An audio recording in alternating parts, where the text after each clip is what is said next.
Welcome back, everybody. Today again, we doing something what nobody else is doing. Me and everybody who helping me. Thank you so much.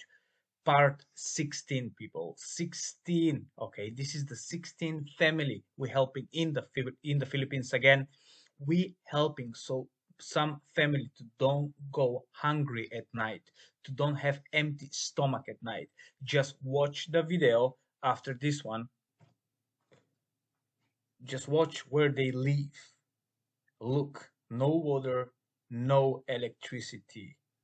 No water, no electricity. Think about where you are and what you have and be grateful for what you have. And I just want to finish with one quote before we go to the actual video. Difficult roads lead to beautiful destination. Thank you so much for everybody. If you want to donate something, feel free. If not, just go and help somebody with wherever you can. Thank you so much.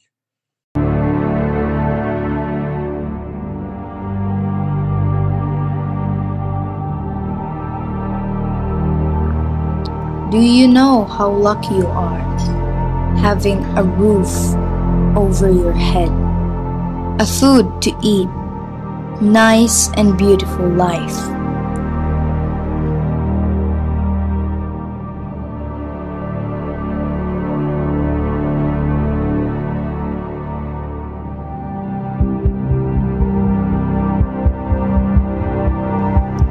Luxury homes and luxury foods, 3 meals a day.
Magandang araw po. Andito po tayo at nakahanap po tayo ng ating matutulungan. Andito po si nanay sa si tatay. Magandang araw po. Ano ang pangalan niyo? Marisa Mendoza. Marisa Mendoza. Si tatay Joselito po, Mendoza. Joselito Mendoza.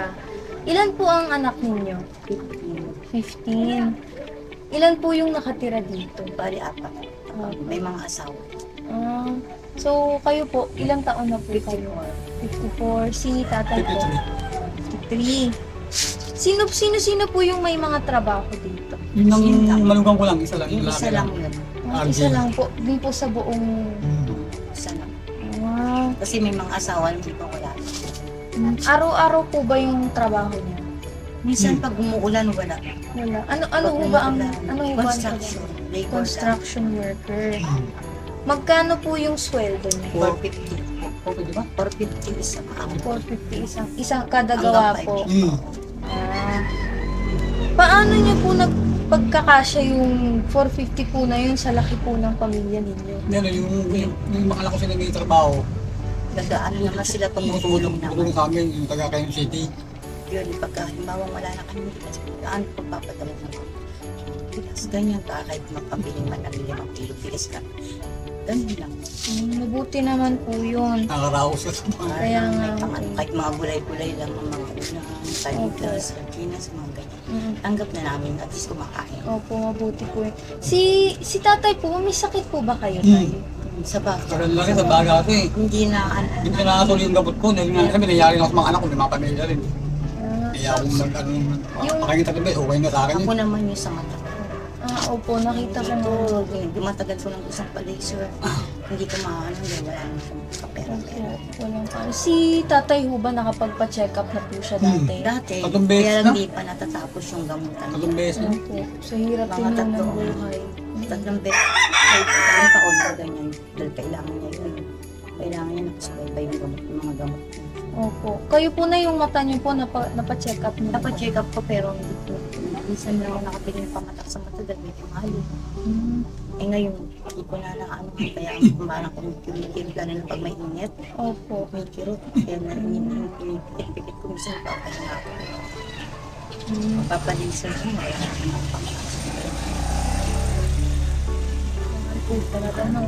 Itong bahay niyo po, sa inyo ho ba ito? nagre-rent lang. Nag-rent pa kami rito. Kung tusingan, wala nang dapat bayad to eh. Kasi nasa bangko na to eh. Eh, siyempre, ayoko yung maraming galong-galongan. Pagkatika ko nilang bayaran. Yung pinakamataas. 2000, ano kung tinalang na, 2014. Kasi sila ako sa kabila, ako pa yung taker dyan. Eh, na-BFS na. Kaya lumitan Bali, pag inispano ko sa pali ko. Opo. Eh, ginawa ng BFS. Ito, napanan to, 500 lang. Kaya dito kami lumipat.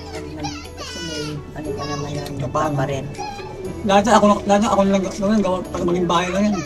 Kaya nga. Akin lahat yung mga kayo. Parang tagpi-tagpi lang. Basura na kasi yan eh, ginawa ng bubi ng mga tao. Nilinis lang namin. Nilinis ko. Nilagyan lang namin ng Akala ko libre. Mga ilang linggo, pinagbayad ako.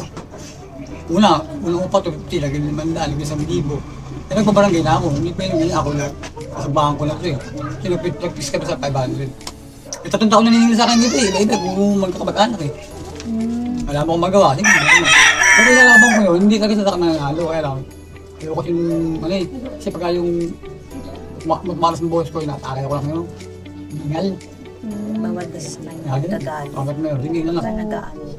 Nagaano siya. Parang nahirapan siyang umulong Opo. pagka nagagaano. Lalo na po yung sakit niya ho sa baga. Nakaka-nervyos. Then minsan nilalagyan ko rin siya.